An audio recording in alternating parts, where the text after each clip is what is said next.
कि संवैधानिक आरक्षण योग्य व्यक्तियों को सेवा के अवसर प्रदान करता है। कैसे? परंपरागत आरक्षण में सिर्फ जाति के आधार पर अवसर मिलते थे। वैश्य का बेटा वैश्य होता गया हजारों वर्षों तक। क्षत्रिय का बेटा तलवार चलाएगा, चाहे कैसे भी चलाएगा, वही चलाएगा, बाकी वाले तलवार की मूठ पर हाथ नहीं रख सकते। ये अभी भी अगर इस प्रकार की सेना खड़ी कर दें हम कि बाप सैनिक है तो बेटा ही सैनिक होगा, पोता ही सैनिक होगा, तो क्या हाल हो जाए इस देश के। और ये हाल ही हुए हजारों वर्षों तक। इस देश में जो भी आया वो जीता, किसी ने भी आक्रमण किया वो जीत गया। क्यों? सीधा सीधा जाति आधारित आरक्षण था। जिसका बाप तलवार चलाता था, तीर चलाता था, भाला चलाता था, उसका बेटा चलाएगा। अब बेटा भले ही कैसा ही हो, मरियल भी हो, उसका पोता भी चलाएगा, वही चलाएंगे। बाकी वाले इन चीजों के हाथ नहीं लगा सकेंगे तो क्या खाक लड़ाई होगी फिर। और हर लड़ाई में हमने घुटने टेके, यहाँ चाहे हूण आए, चाहे मंगोल आए, चाहे सिकंदर आया, चाहे कोई भी आया, जो भी आया वो जीता और हम हार मान के बैठ गए। कारण यही था कि हम परंपरागत आरक्षण में जी रहे थे। संवैधानिक आरक्षण में ऐसा कुछ नहीं है। जबकि सेना में तो यह भी रख दिया कि आरक्षण भी नहीं रखा। सेना में तो यही रखा कि भाई सीधी सीधी भर्तियां होगी सारी। हालांकि अब तो उसमें अग्निवीर, अग्निपथ, पता नहीं क्या क्या करने, कबाड़ा करने जा रहे हैं वो लोग। तो मैं कह रहा था कि संवैधानिक आरक्षण ये दूसरा है।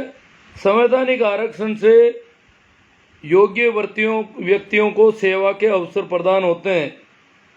प्रतिभाएं योग्य व्यक्तियों को, देखो ये क्यों, संवैधानिक आरक्षण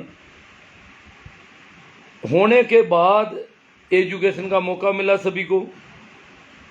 और योग्य लोग, अब योग्य लोग कैसे, जैसे जेई मेन, जेई एडवांस के एग्जाम होते हैं, हम देखते हैं उसमें जनरल की कट ऑफ से ओबीसी कट ऑफ काफी नीचे रहती है, शेड्यूल कास्ट की उससे भी नीचे रहती है, काफी बहुत फर्क रहता है इनमें। क्योंकि जनरल में जो बच्चे हैं उनके दादा दादी, नाना नानी एमएससी किए हुए हैं, और यहाँ पर जो बच्चे हैं उनके तो माँ बाप भी अभी अंगूठा छाप बैठे हैं। अब एक बच्चा कभी कभार स्कूल जाता हो, घर में कोई जानता ही नहीं है क्या पढ़ रहा है, कि बाहरी किताब पढ़ियो है, 9 किताब पढ़ियो है, इससे ज्यादा उनको पता ही नहीं आगे कौन कौन से। जब हम पढ़ते थे तो हमें तो पता ही नहीं था कुछ भी, क्या आईआईटी होती है, क्या एनआईटी होती है, कोई कुछ पता नहीं था। कॉलेज नाम सुना था हमने कि कॉलेज होती है, स्कूल के बाद में कॉलेज होती है, इससे ज्यादा कुछ पता ही नहीं था कितनी ब्रांच है, क्या क्या सिस्टम है। तो ये सारी चीजें उन परिवारों के बच्चे जिनके घर में बहुत अच्छा माहौल है, उनके बच्चे अगर 100 में से 80 नंबर लाते हैं, और जिनके घर में सभी अंगूठा छाप हैं, पढ़े लिखे भी नहीं है, वो बच्चा अगर 50 नंबर लाता है तो भी वो उनसे ज्यादा टैलेंट है। जो योग्यता की बार बार बातें कर रहे हैं ना कि योग्य नहीं है, अयोग्य है, योग्य क्या किसी विशेष जाति में जन्म लेने वाले ही केवल योग्य होंगे? योग्यताएं प्रकृति सभी जाति वर्गों में पैदा करती है। अभी हम आदिवासी जंगलों में घूम रहे हैं, बहुत सारे अछूत अभी स्कूलों में नहीं पहुंचे हैं। अब उनके परिवारों में कितने वैज्ञानिक हो सकते हैं, कितने इंजीनियर हो सकते हैं, उनका अभी पता ही नहीं। वो भी तो बुद्धिमान है। बुद्धि तो ये थोड़ी है कि फिक्स कोई ये गोरे गोरे लोग हैं, बहुत सुंदर लोग हैं, बड़े रईस लोग हैं, इनके घरों में योग्य बच्चे पैदा होते हैं। योग्य बच्चा किसी पहाड़ी में, किसी जंगल पर रहने वाले परिवार में भी कोई आइंस्टीन पैदा हो सकता है, परंतु उसको कोई माहौल नहीं मिल रहा है। तो सारी योग धीरे धीरे आरक्षण होने से सभी को, सभी वर्गों की जो योग्यताएं हैं उनको अवसर मिल रहे हैं। नंबर उनके भले ही कम हो, नंबर कम आने से कोई अयोग्य व्यक्ति नहीं होता, क्योंकि परिस्थितियां अलग अलग है। एक बच्चे को स्कूल में लताड़ा जाता है,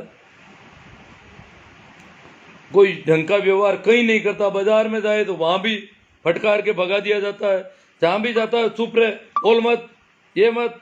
और एक को जहां भी जाए लोग उठा रहे हैं ऊपर, हथेली के छाले की तरह रख रहे हैं।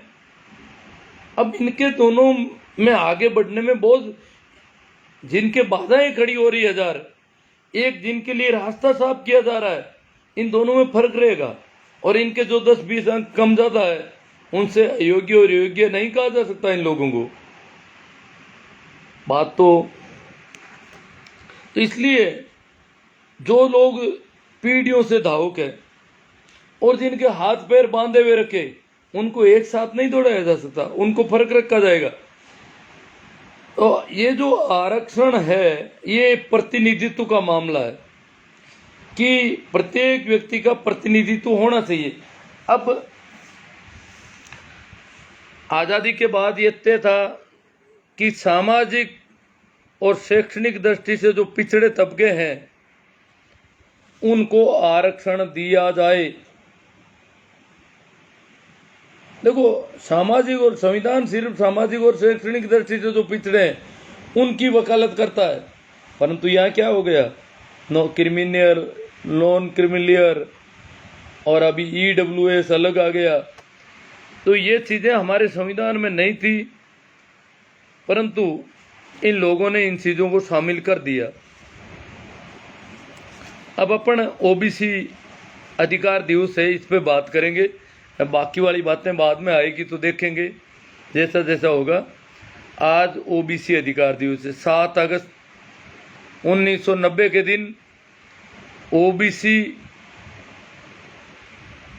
जो मंडल आयोग की सिफारिशें थी उनको लागू किया गया था। मंडल आयोग, अन्य पिछड़ा वर्ग, भारत में पिछड़ा वर्ग बहुत बड़ी आबादी थी। शुरुआत में आरक्षण केवल उनको दिया गया जो अछूत थे, बहुत ज्यादा मुख्य बस्तियों से अलग रहते थे, लोगों के आसपास नहीं फटक सकते थे, हाशिए पर खड़े थे, अलग बस्तियों में बसे हुए थे उनको, और दूसरा जो पहाड़ों और जंगलों में रहते थे आदिवासी उनको। बाकी जो सेवक लोग थे, जो लोगों की कटिंग करते थे, जो लोगों के लिए पशु चराते थे, पशुपालन करते थे, खेती करते थे, जो सेवा के काम करते थे, उच्च वर्गों की सेवा करने वाले सेवक, वो अन्य पिछड़ा वर्ग है। और अन्य पिछड़ा वर्ग की बात उठी पहली बार भारत में कांग्रेस सरकार,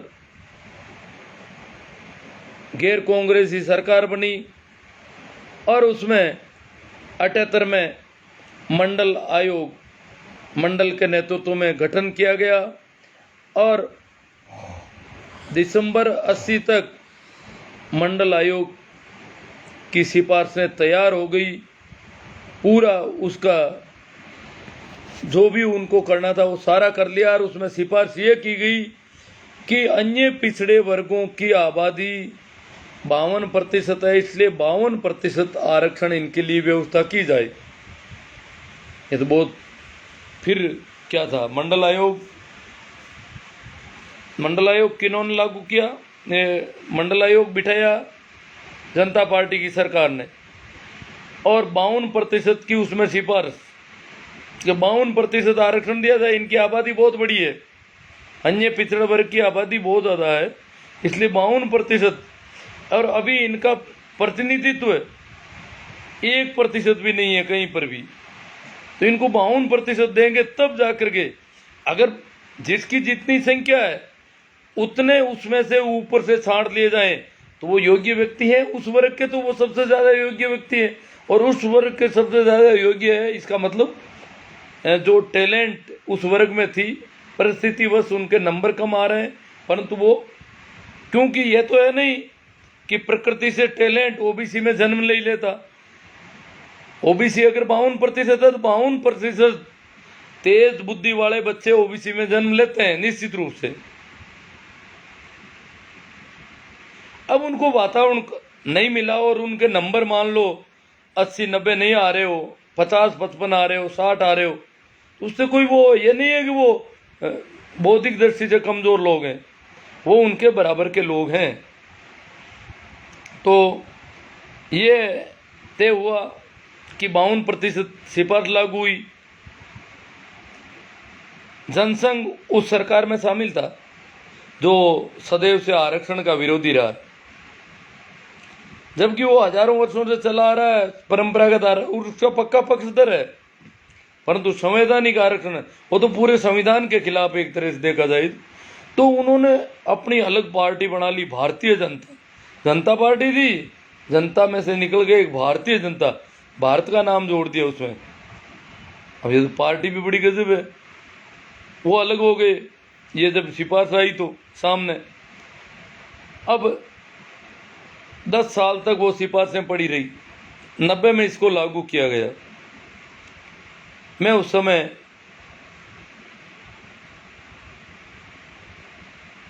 पढ़ने वाले विद्यार्थी की तरह ही था, एक तरह से देखा जाए, लगभग पढ़ भी लिया था, बेरोजगार था उस समय तक, प्रशिक्षित बेरोजगार था। तो जब लागू किया गया तो पूरा बवाल मचा और हम लोग भी इसके खिलाफ खड़े हो गए, ये तो बहुत गलत हो गया। और तो हमें उस समय पता ही नहीं था, हम लोगों को बेवकूफ बनाया गया खूब। हमने सोचा बहुत गलत हो रहा है, बाद में पता चला कि हम खुद गलत जा रहे हैं। लोगों के भरने से हम बोल रहे हैं, लोगों ने हमें बहकाया है और दूसरों के बहकावों में आके ऐसा कर रहे हैं। तो वो दौर था, आरक्षण लागू हुआ और सभी को मौका मिलने लगा, नौकरियों में अवसर बढ़े।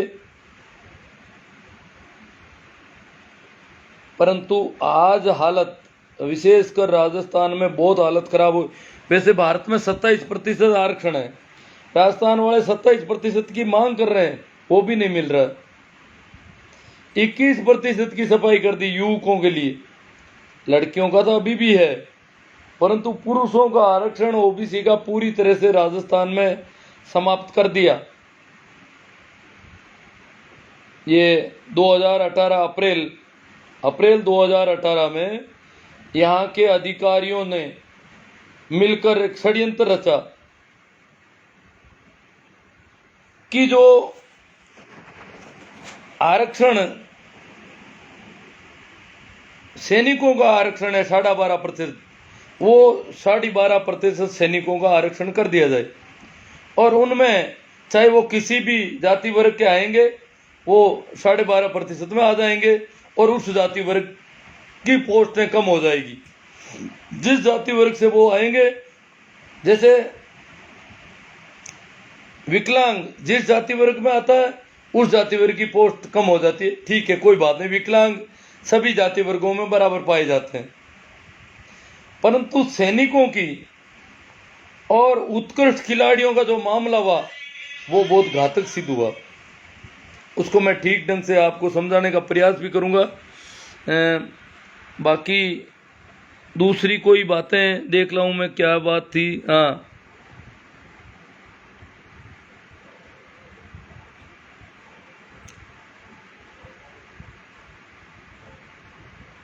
ईडब्ल्यूएस आरक्षण, देखो उन लोगों ने आरक्षण ले लिया जो आरक्षण को गालियां निकाल रहे थे 60 साल से, 60-65 साल से आरक्षण को खराब बता रहे थे। उन्होंने आरक्षण राजी खुशी झेल लिया और जनसंख्या से ज्यादा आरक्षण मिल गया उनको।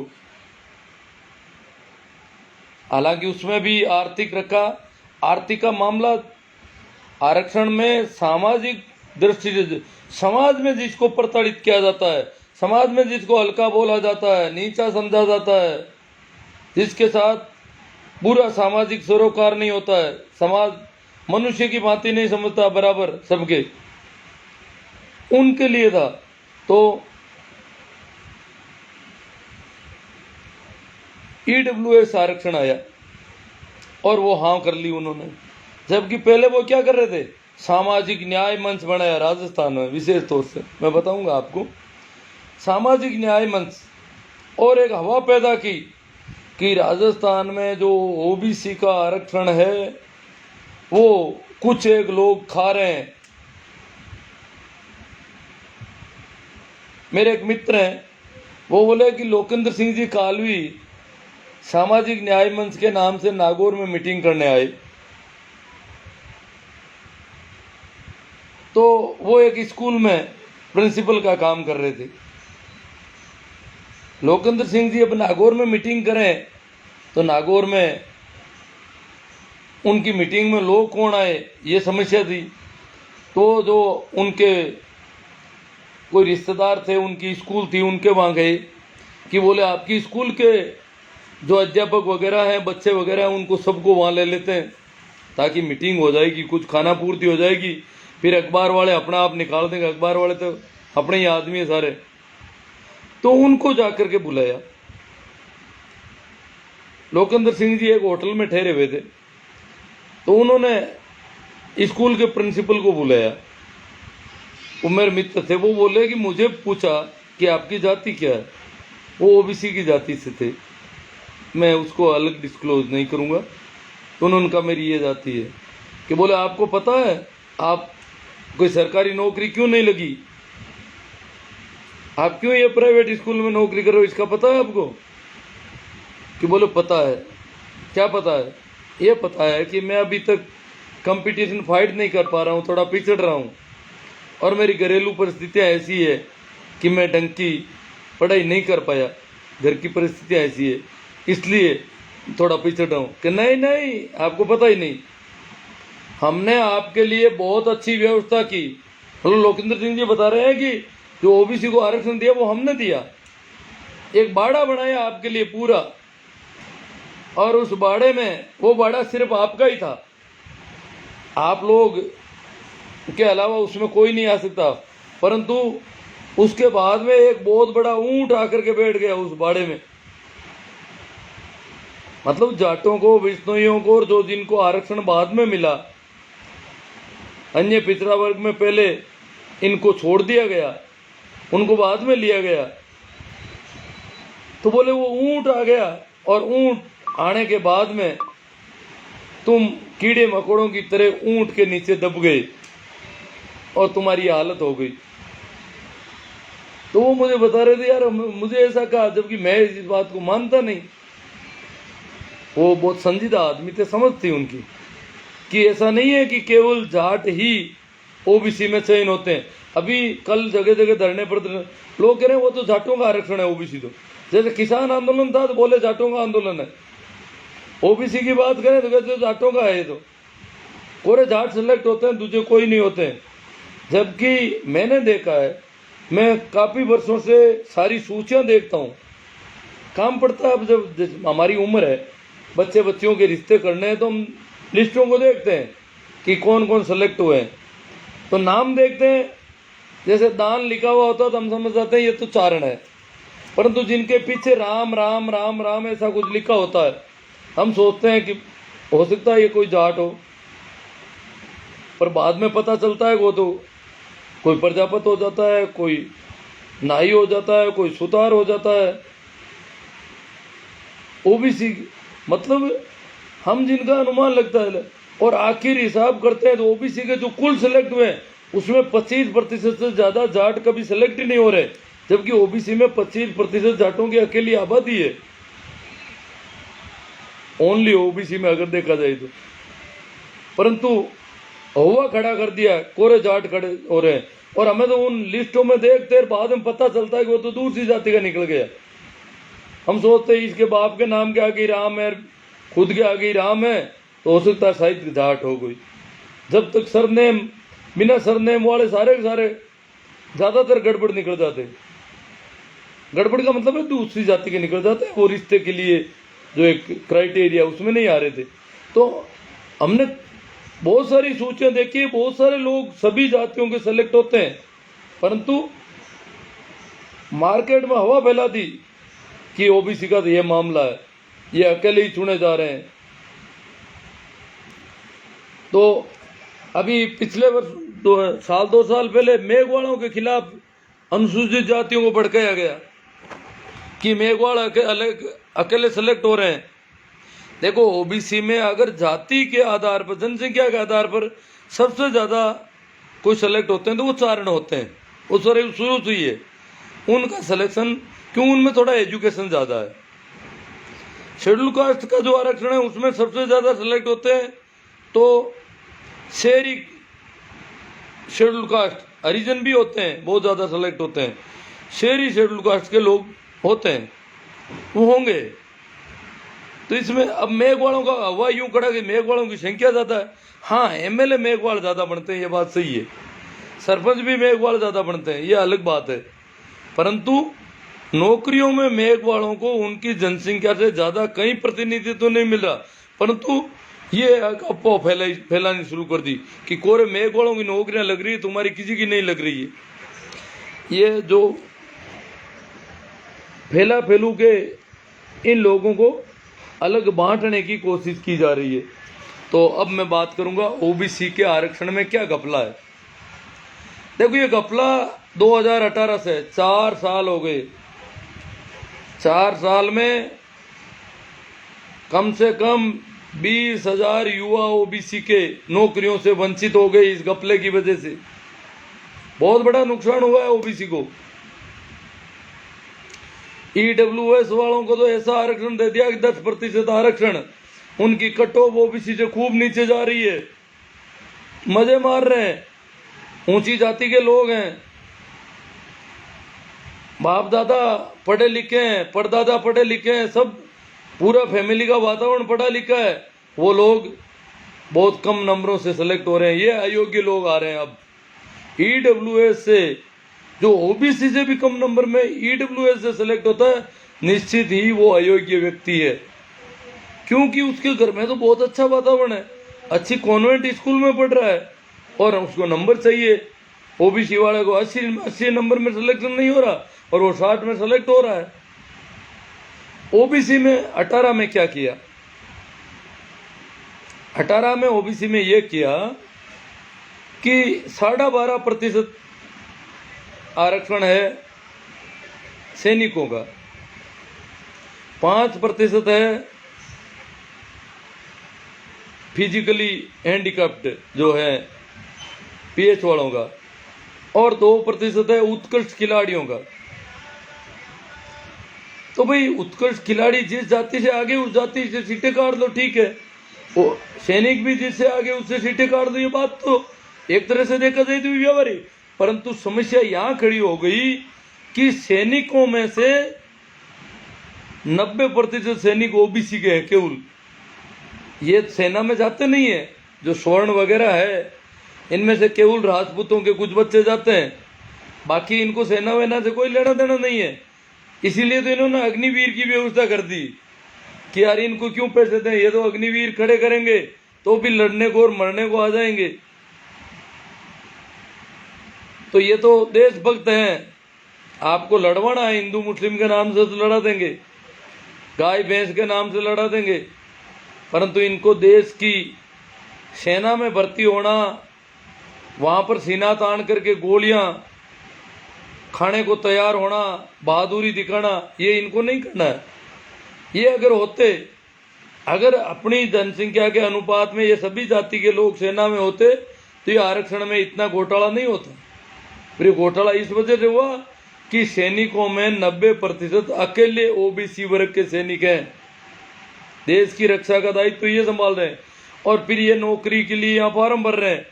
माना कि एक में थोड़ा सा उदाहरण हो, 1000 बच्चे हैं, 1000 पोस्ट है, थोड़ा ध्यान देना, 1000 पोस्ट है, उसमें से ओबीसी को राजस्थान में आरक्षण मिला हुआ 21%।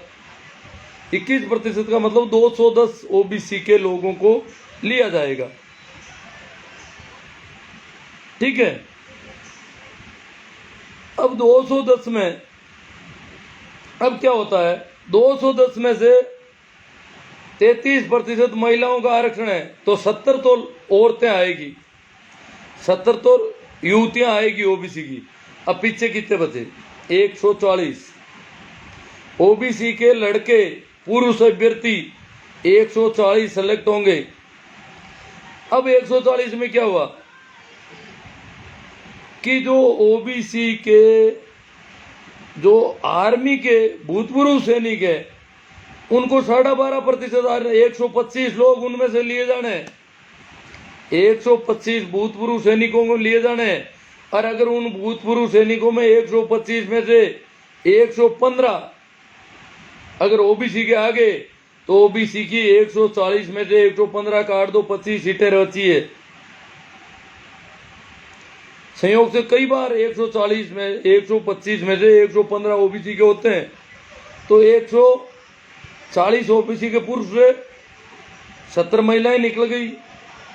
140 में से 115 भूतपूर्व सैनिक आ गए, अब ओबीसी वालों को 25 सीटें बची है। अब उत्कृष्ट खिलाड़ियों में मामला यही है कि ओबीसी के ज्यादा है। ये तो कोई खेलते कूदते कुछ भी नहीं, न तो लड़ने मरने को तैयार है न खेलते, ये तो षड्यंत्र करते हैं, लड़ाते हैं, मरवाते हैं, हिंदू मुस्लिम के नाम पे फंसा कर छोड़ देते हैं लोगों को।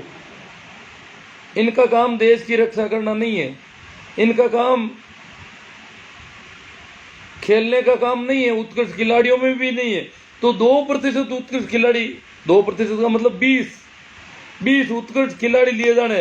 अगर 20 में से 18 उत्कृष्ट खिलाड़ी ओबीसी के हो गए तो 25 जो बचे थे उनमें से 18 ये चले गए। अब विकलांगों में 5-7 हो गए तो 0 हो गए ओबीसी। और कई भर्तियां ऐसी हो गई जिनमें ओबीसी का 0 पद मिला पुरुषों को। ये कारण है, समझ में नहीं आया। मैं एक बार और समझा दूं, वापस इस वीडियो को सुन लेना कि 1000 की वैकेंसी में 21% ओबीसी के आरक्षण से 210 पद बनते हैं ओबीसी के। 210 में से 1/3 महिलाएं, 70 महिलाएं होगी और 140 पुरुष होंगे। दूसरी तरफ 12.5% जो सैनिकों को आरक्षण है उसमें 125 सैनिक लिए जाने, भूतपूर्व सैनिक, और उनमें से ज्यादातर लोग अगर ओबीसी के हैं तो ओबीसी के 140 में से वो सारे पद सैनिकों के खाते में चले गए। इसी प्रकार उत्कृष्ट खिलाड़ियों वाले 20 पद है, उनमें भी ज्यादातर ओबीसी के, तो ओबीसी के चले गए। कुछ विकलांग भी तो ओबीसी के हो सकते हैं, जो फिजिकली हैंडीकैप्ड है वो भी तो हो सकते हैं।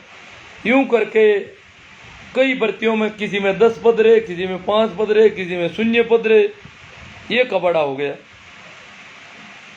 तो राजाराम जी मील उन्होंने ये मामला काफी लंबे समय से उठा रहे हो, सरकार के पास उन्होंने दबाव बनाने की खूब कोशिश की। वैसे देखा है तो वो अकेले थे, कुछ लोगों को साथ लेके जाते हैं, उनका अपना अलग नेचर है, अलग प्रकृति है, अलग स्वभाव है। वो कह रहे हैं कि जो पढ़े लिखे लड़के हैं, आज भी कह रहे हैं आंदोलन में, कल भी धरने प्रदर्शन देने हैं, तो वो कह रहे हैं लड़कों को मत बर्बाद करना, लड़कों को पढ़ने दो, आप लोग करो जो दूसरे लोग हो।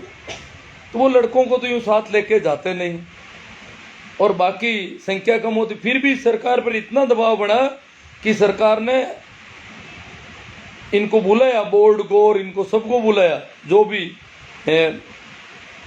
आयोग को, जो एक तो कर्मचारी चयन बोर्ड है, इनको बुलाया। तो इन्होंने क्या किया कि जो जेई ने इनकी भर्तियां होती है उनके बता दिए।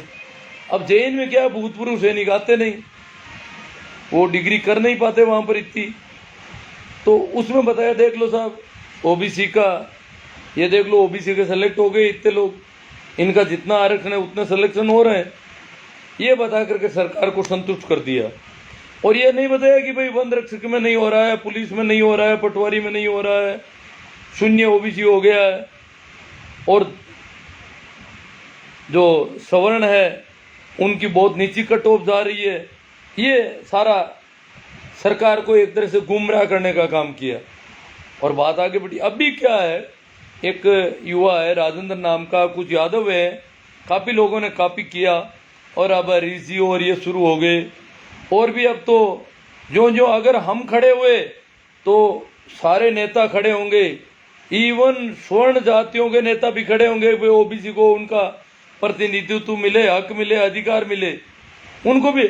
अभी तो ओबीसी वाले भी खड़े नहीं हो रहे हैं, डर रहे हैं कि हमारे वो स्वर्णों के वोट टूट जाएंगे। ओबीसी के नेता बहुत नपुंसक है इस मामले में, देखा जाए तो स्वर्णों के वोटों से वो डरते हैं। पता नहीं स्वर्णों को, एक स्वर्ण को कितना वोट मिलता है। तो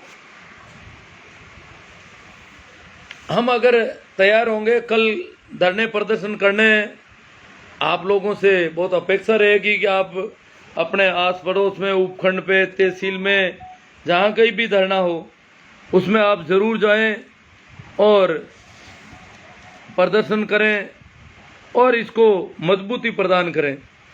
क्योंकि अब देखो, आरक्षण प्रतिनिधित्व के लिए एक तो ये सवाल चेंज करो, आरक्षण नहीं, हम प्रतिनिधित्व की मांग कर रहे हैं।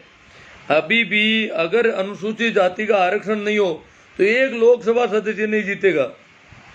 हालांकि ये राजनीतिक पार्टियां उनको, जिनको भी जिताती है उन पर अंकुश रखती है। अभी वो बोल नहीं पा रहे हैं, चाहे उनको कुछ भी बना दो, मंत्री बन जाएगा तो भी उसको दबाते हैं, हमारी पार्टी ने जिताया तुम्हें, पार्टी ने तुम्हें ये पद दिया है, अब तुम हम जैसा कहते हैं वैसा करो।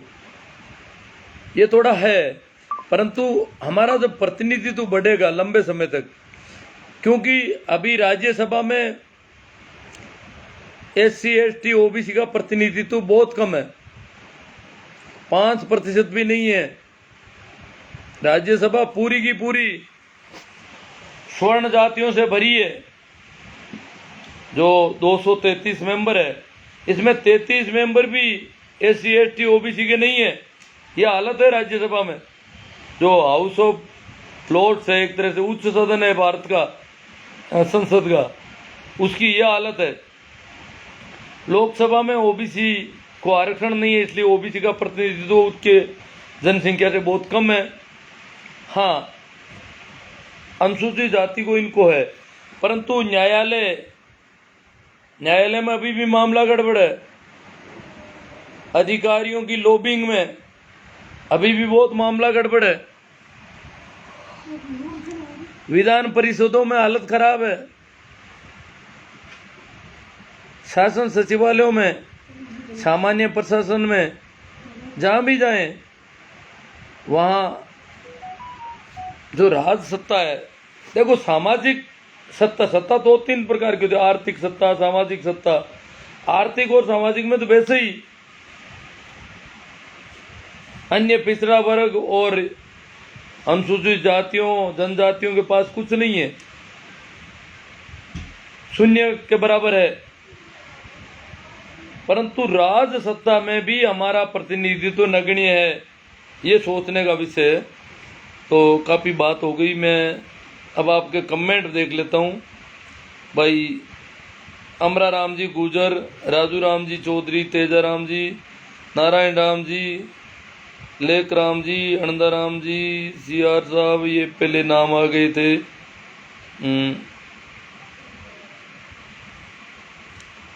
अर्जी राम जी, उमेश जी, राम निवास जी, आज आरक्षण बोलोगे जी? हाँ, ये बात छूट गई थी। अनंदाराम जी ने कहा जाति आधारित जनगणना। देखो बड़ा कितना मजाक किया जा रहा है। जब तुम जाति के आधार पर पार्टियों के टिकट दे रहे हो, सब कुछ जाति के आधार पर कर रहे हो, तो जाति आधारित जनगणना में तुम्हें क्या तकलीफ है? सब इनको तकलीफ है। इनको पता है कि ये आंकड़े जब बाहर आ जाएंगे कि इस जाति की इतनी बड़ी संख्या है और इनका प्रतिनिधित्व कहीं है ही नहीं, आगे इनको कोई आ ही नहीं सकता। स्कूलों में कम, बड़े जो IITs में, उनमें भी अभी नहीं है। आपको पता हो तो 40 केंद्रीय विश्वविद्यालयों का एक आया था अभी 2020 में, उसमें ओबीसी का एक भी प्रोफेसर नहीं, एक भी असिस्टेंट प्रोफेसर तो थोड़े बहुत हैं आरक्षण की वजह से, परंतु प्रोफेसर और एसोसिएट प्रोफेसर एक भी नहीं। ये पूरे भारत का ये मामला है। ये इनको कैसे उप कुलपति वहां कौन बनाता हमको?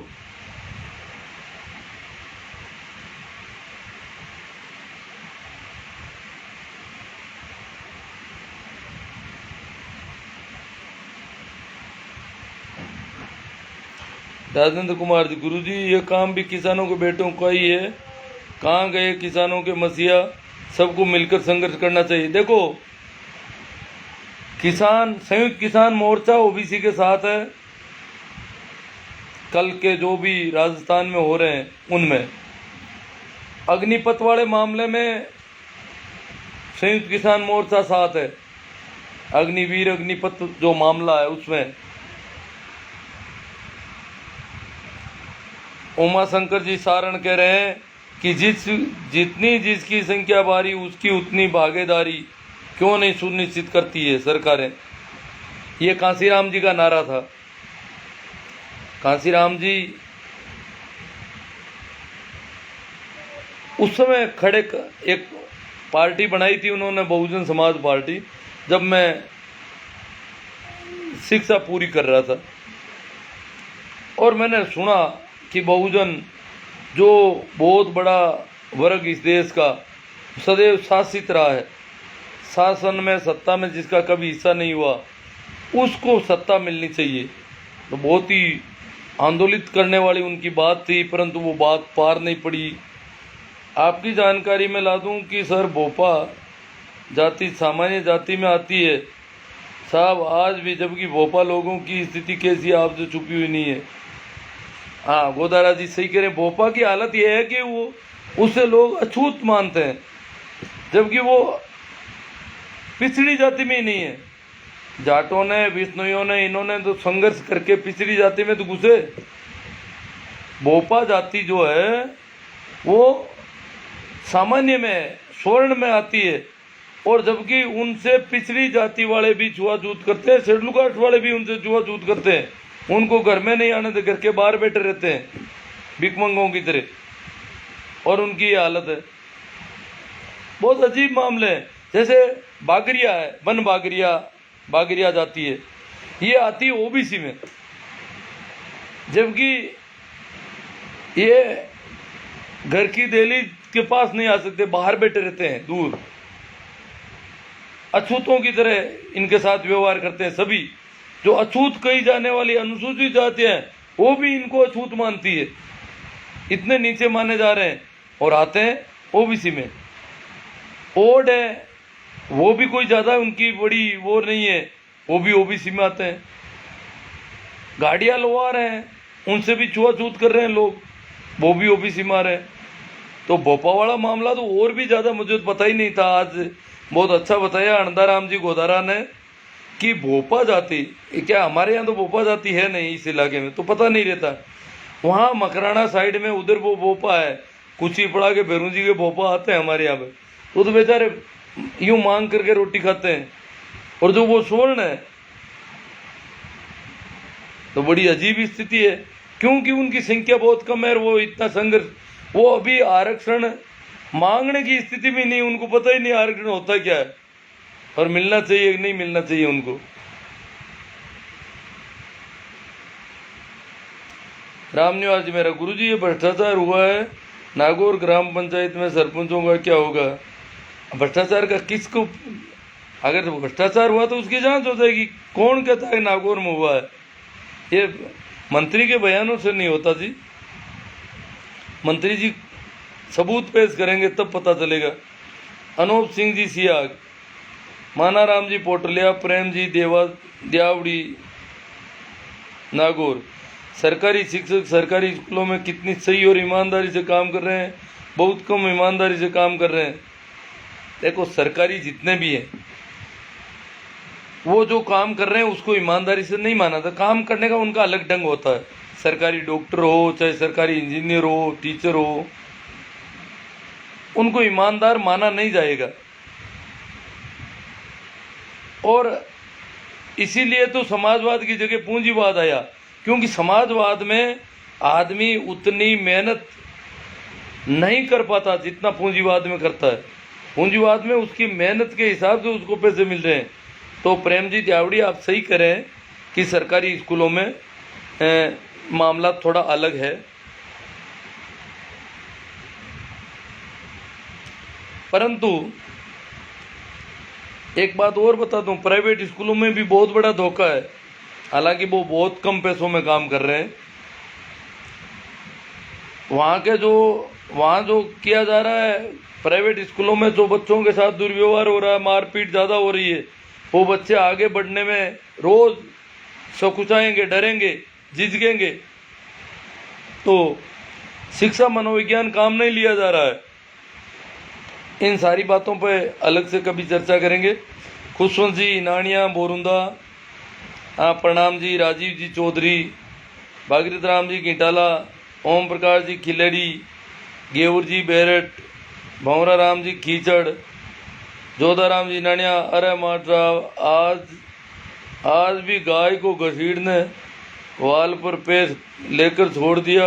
अगर उस आदमी को मैं ट्रैक्टर पीछे बांध कर घसीटता हूँ तो कितने की रसीद कटानी पड़ेगी। अब देखो, ये आप सब्जेक्ट अलग है, बिना सब्जेक्ट का सवाल है। और सोयला गांव में कोई मामला हुआ है ऐसा, तो वो तो हो जाएगा। कुछ देखो क्या करते हैं पशु क्रूरता वाले उसमें।